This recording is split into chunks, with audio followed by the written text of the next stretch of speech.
and back the admonition with a sharp pinch. I clenched my lips and kept silent. Even at 3, I well knew that a pinch was a warning of worse things to come if I disobeyed. I saw that the child was barely submersed in the water before the Queen snatched her out of it, and that scarcely a trowelful of dry soil was dribbled down her back, never touching her head and brow at all. The little princess was startled, but not weeping, as the Queen handed her over to her royal father. Virile lifted her high, and the nobility of the 6 duchies solemnly bowed before the Farseer heir. As her father lowered her, Caution began to wail, and Virile quickly handed her to her mother. Even more swiftly, the Queen passed her to my mother.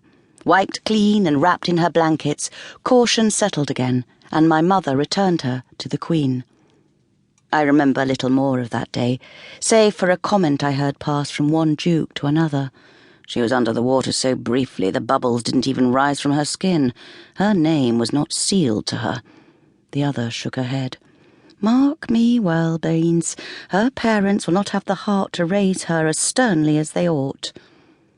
On the day that Princess Caution Farseer was born, my mother had weaned me. She would have weaned me when I was 2, but when she learned that Queen Capable was with child, she kept me at the breast to be sure that she would still be in milk when the royal infant was born. My grandmother had been Queen Capable's wet nurse, and had won the promise from her mother that when the time came, her own daughter would likewise serve her family. It was our great good luck that Lady Capable grew up to wed King Virile. Queen Capable might have forgotten her mother's promise, but my grandmother and mother certainly did not. The women of our family have long had a tradition of providing for their daughters as best they may. We are not a wealthy family, nor of noble lineage, but many a high-born child has been nourished on our rich milk. I lived at Buckkeep with my mother during the year she suckled Princess Caution.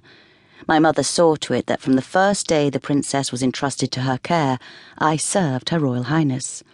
At first my duties were small and simple: to fetch a warm washcloth, to bring a clean napkin, to carry a basket of soiled little garments down to the washerwomen.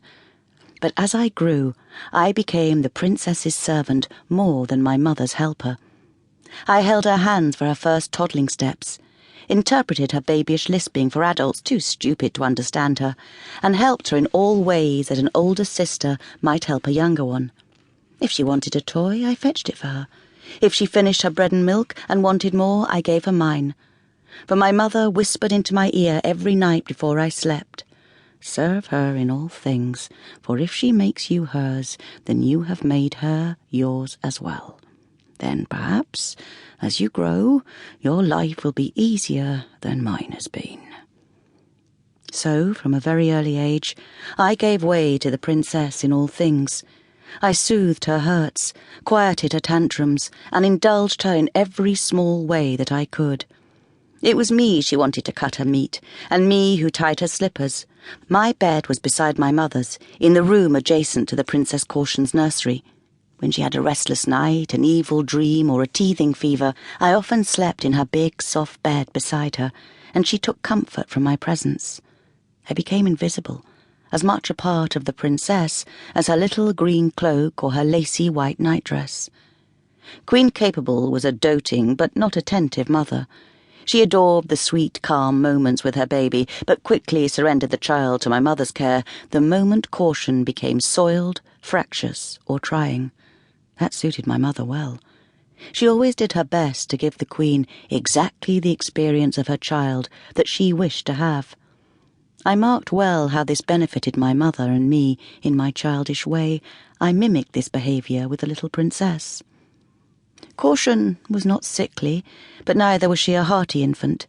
Even when she could hold her own spoon, she was fussy about what she ate. The only food that she never refused was the milk of my mother's breast.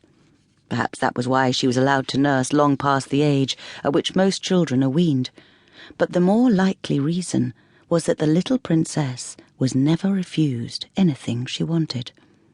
She had only to shed a single tear, and all past rules were overturned that she might be the exception. She was over 4 years old when finally she gave up the teat, and only because my mother caught summer fever and her milk dried up. Nobler women than we had long been